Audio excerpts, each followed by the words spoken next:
اعوذ باللہ من الشیطان الرجیم، بسم اللہ الرحمن الرحیم۔ اور زمین پر چلنے والی کوئی مخلوق ایسی نہیں ہے جس کا رزق خدا کے ذمہ نہ ہو۔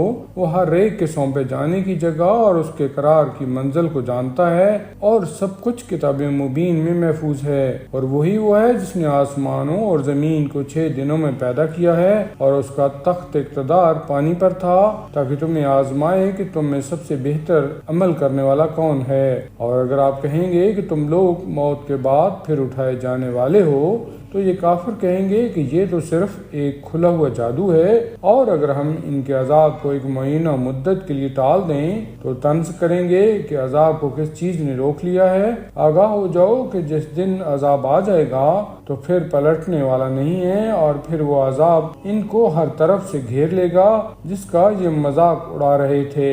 اور اگر ہم انسان کو رحمت دیکھ کر چھین لیتے ہیں تو مایوس ہو جاتا ہے اور کفر کرنے لگتا ہے، اور اگر تکلیف پہنچنے کے بعد نعمت اور آرام کا مزہ چکھا دیتے ہیں تو کہتا ہے کہ اب تو ہماری ساری برائیاں چلی گئیں، اور وہ خوش ہو کر اکھڑنے لگتا ہے، علاوہ ان لوگوں کے جو ایمان لائے ہیں اور انہوں نے نیک اعمال کیے ہیں کہ ان کے لیے مغفرت ہے اور بہت بڑا اجر بھی ہے۔ بس کیا تم لوگ ہماری وحی کے بعض حصوں کو اس لیے ترک کرنے والے ہو، یا اس سے تمہارا سینہ اس لیے تنگ ہوا ہے کہ یہ لوگ کہیں گے کہ ان کے اوپر خزانہ کیوں نہیں نازل ہوا، یا ان کے ساتھ ملک کیوں نہیں آیا؟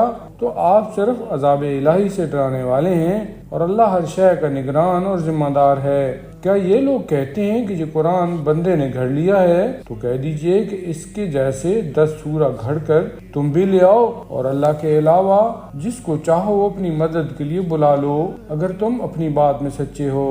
پھر اگر یہ آپ کی بات قبول نہ کریں تو تم سب سمجھ لو کہ جو کچھ نازل کیا گیا ہے سب خدا کے علم سے ہے، اور اس کے علاوہ کوئی خدا نہیں ہے۔ تو کیا اب تم اسلام لانے والے ہو؟ جو شخص زندگانی دنیا اور اس کی زینت ہی چاہتا ہے، ہم اس کے اعمال کا پورا حساب یہیں کر دیتے ہیں اور کسی طرح کی کمی نہیں کرتے ہیں۔ اور یہی وہ ہیں جن کے لیے آخرت میں جہنم کے علاوہ کچھ نہیں ہے، اور ان کے سارے کاروبار برباد ہو گئے ہیں اور سارے اعمال باطل اور بے اثر ہو گئے ہیں۔ کیا جو شخص اپنے رب کی طرف سے کھلی دلیل رکھتا ہے اور اس کے پیچھے اس کا گواہ بھی ہے، اور اس کے پہلے موسیٰ کی کتاب گواہی دے رہی ہے جو قوم کے لیے پیشوا اور رحمت تھی، وہ افطرا کرے گا؟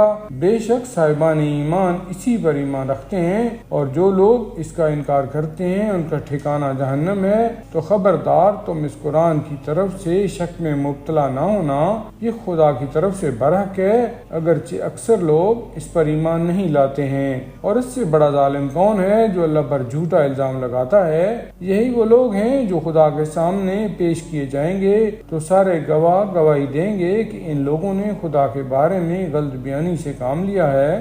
تو آگاہ ہو جاؤ کہ ظالمین پر خدا کی لعنت ہے، جو رائے خدا سے روکتے ہیں اور اس میں کجی پیدا کرنا چاہتے ہیں، اور آخرت کے بارے میں کفر اور انکار کرنے والے ہیں۔ یہ لوگ نہ روئے زمین میں خدا کو عاجز کر سکتے ہیں، اور نہ خدا کے علاوہ ان کا کوئی ناصر و مددگار ہے۔ ان کا عذاب دگنا کر دیا جائے گا کہ یہ نہ حق بات سن سکتے تھے اور نہ اس کے منظر عام کو دیکھ سکتے تھے۔ یہی وہ لوگ ہیں جنہوں نے خود اپنے نفس کو خسارہ میں مبتلا کیا، اور ان سے وہ بھی گم ہو گئے ہیں جن کا افترا کیا کرتے تھے۔ یقیناً یہ لوگ آخرت میں بہت بڑا گھاٹا اٹھانے والے ہیں۔ بے شک جو لوگ ایمان لے آئے اور انہوں نے نیک اعمال انجام دیے اور اپنے رب کی بارگاہ میں عاجزی سے پیش آئے، وہی اہل جنت ہیں اور اس میں ہمیشہ رہنے والے ہیں۔ کافر اور مسلمان کی مثال اندھے، بہرے اور دیکھنے سننے والے کی ہے، تو کیا یہ دونوں مثال کے اعتبار سے برابر ہو سکتے ہیں؟ تمہیں ہوش کیوں نہیں آتا ہے؟ اور ہم نے نوح کو ان کی قوم کی طرف اس پیغام کے ساتھ بھیجا کہ میں تمہارے لیے کھلے ہوئے عذاب الہی سے ڈرانے والا ہوں، اور یہ کہ خبردار، تم اللہ کے علاوہ کسی کی عبادت نہ کرنا، کہ میں تمہارے بارے میں دردناک دن کے عذاب کا خوف رکھتا ہوں۔